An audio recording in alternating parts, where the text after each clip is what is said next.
ভাই, ঘরোয়ার bowler international বোলারের মান এক হবে না, আই আন্ডারস্ট্যান্ড কমপ্লিটলি, ঠিক আছে, কিন্তু ইন্টারন্যাশনালের বোলাররা কি খুব বেশি কঠিন? আই মিন ব্রেসওয়েল একজন আহ, কি বলবো, পার্ট টাইম অফ স্পিনার। উনি 10 ওভারে 26 রান দিয়ে 4 উইকেট নিয়েছেন। এবং আমি ইন্ডিয়ার বিপক্ষে ম্যাচেও ইন্ডিয়ার স্পিনারদের এগেনস্টে বাংলাদেশের ব্যাটাররা স্ট্রাগল করেছে। একটা কথা বলা হয় যে বাংলাদেশের ব্যাটাররা স্পিন ভালো খেলে, আসলে কি বাংলাদেশের ব্যাটাররা স্পিনটা ভালো খেলে? দেখুন, ভালো কোয়ালিটি স্পিনার কিন্তু সবার জন্যই ডিফিকাল্ট খেলাটা। এটা নট অনলি যে আমাদের দেশের ব্যাটসম্যানরা ভালো খেলে না। আপনি যদি ইন্ডিয়ান যে স্পিনার গুলো এখন রিসেন্টলি ওদের স্পিনে আসে, বা আপনি ওয়ার্ল্ডের টপ টপ স্পিনারদের এগেনস্টে কিন্তু বড় বড় বড় বড় ব্যাটসম্যানরা কিন্তু স্ট্রাগল করে, এই না যে তারা খুব স্বাচ্ছন্দ্যে খেলে। তো ইন্টারন্যাশনাল ক্রিকেটে হয় কি, আপনার মানে বেস্ট কোয়ালিটি স্পিনাররাই খেলে। আপনি ডোমেস্টিক ক্রিকেটে যখন একটা ঘরোয়া লিগ গুলোতে একটা বোলারকে এত চিন্তা না করে ব্যাটিং করবেন, তাকে রিভার্স সুইপ মারতে পারবেন, সুইপ মারতে পারবেন। কিন্তু এইখানে ইন্টারন্যাশনাল ক্রিকেটে অনেক কিছু ম্যাটার করে। এখানে এখানে আপনার আহ, একটা বোলারকে খেলার আগে অনেকগুলো ইস্যু থাকে, যে সে এখানে একটা আপনার রানের প্রেশার থাকে, এখানে দেশের প্রেশার থাকে, মিডিয়ার প্রেশার থাকে, সবকিছু কিন্তু এখানে থাকে। সো এই প্রত্যেকটা জিনিসের মাঝেই কিন্তু একটা বলারকে যখন আপনি ফেস করবেন, তখন একটু হলেও আপনার ভিতরে ডিফারেন্ট মানে ব্যাটিং এর অ্যাপ্রোচ কাজ করে আমার কাছে, আমি আমি আমি যেটা মনে করেছি।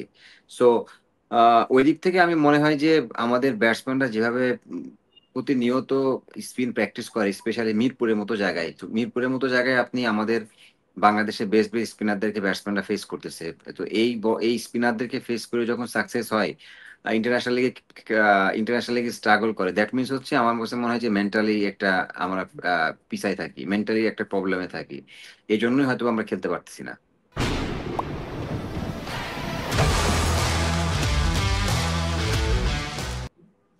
আর ভাই, ডট বলের পার্সেন্টেজটা কোনোভাবেই কমানো যাচ্ছে না ভারতের এগেনস্টে। তবুও বোঝা গেছিল যে আমরা 35 রানে 5 উইকেট গেছিল, কিন্তু আজকে প্রথম 10 ওভারে 58 রান এসেছিল।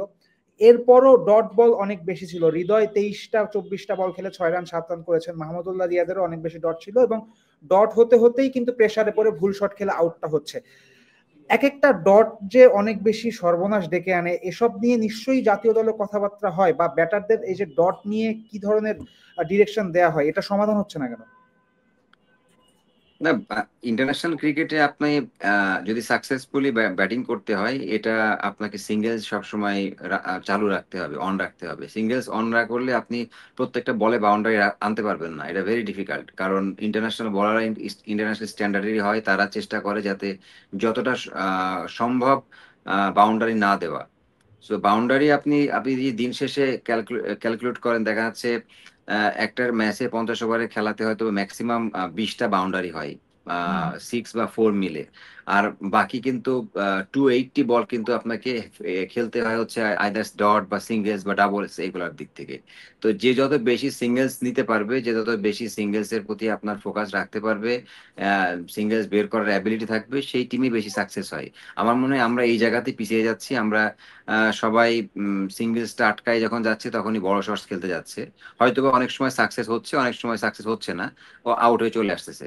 তো এই দিক থেকে আমার মনে হয় যে আমরা একটু উম, একটু হলেও আমরা সিঙ্গেলসে আমরা আনকমফোর্টেবল। আপনি যদি জাকির আলী ব্যাটিং দেখেন, ও ফার্স্টের দিকে একটু স্ট্রাগল করে, পরের দিকে কিন্তু সিঙ্গেলসটা সে অন রাখে। এই জন্য হয়তোবা তার স্ট্রাইক রেট হয়তোবা 90-র কাছাকাছি থাকতেছে। So that means Zakir Ali আমার মনে হয় যে বাউন্ডারি থেকে মোর ফোকাস অন তার সিঙ্গেলস।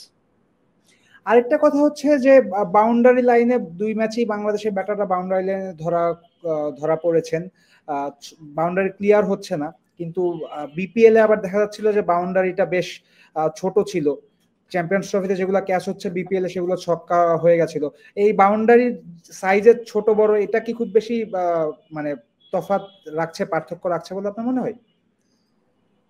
ইন্টারন্যাশনালে তো সবসময় স্ট্যান্ডার্ড থাকে একটা 72 বা 75 মিটার্স, ম্যাক্সিমাম হইলো 75 মিটার্স ওয়ান ডে ক্রিকেটে দেয়। আমরা বিপিএল এ যেটা খেলেছি হয়তো বা প্রবাবলি ওটা 60 মিটার বা 62 মিটার ছিল, ম্যাক্সিমাম গ্রাউন্ডে 65 মিটার ছিল। সো 10 মিটার্স এর একটা ইয়ে থাকে। না, অফকোর্স আপনি যদি অ্যাজ এ ব্যাটসম্যান হিসাবে ব্যাটিং করতে নামেন, আপনি যদি দেখেন বাউন্ডারি ছোট, আপনার কিন্তু কনফিডেন্স, মারের কনফিডেন্সটা কিন্তু অটোমেটিক থাকবে। যখন বড় গ্রাউন্ড আমরা খেলি, তখন কিন্তু মারতে গিয়ে অনেক রকম চিন্তা আসে যে আমি যদি মিস টাইমিং হয় আউট হতে পারি, বা আমরা মানে আউট মানে আউট হওয়ার চান্সটা বেশি থাকে। তো ওই দিক থেকে বলবো যে বিপিএল এ যেটা হয়েছে, বিপিএল এ রান হয়তো বোর্ডে আমরা বেশি দেখার জন্য আমরা করেছি, ছোট বাউন্ডারি দিয়েছিলাম, ব্যাটসম্যানরা অনেক রান করেছে। বাট ওই দিক থেকে ইন্টারন্যাশনাল ক্রিকেটে তো আপনাকে এত ছোট বাউন্ডারি দিবে না। তো ওই দিক থেকে ব্যাটসম্যানরা হয়তো বা একটু কনফিডেন্স কম পাচ্ছে।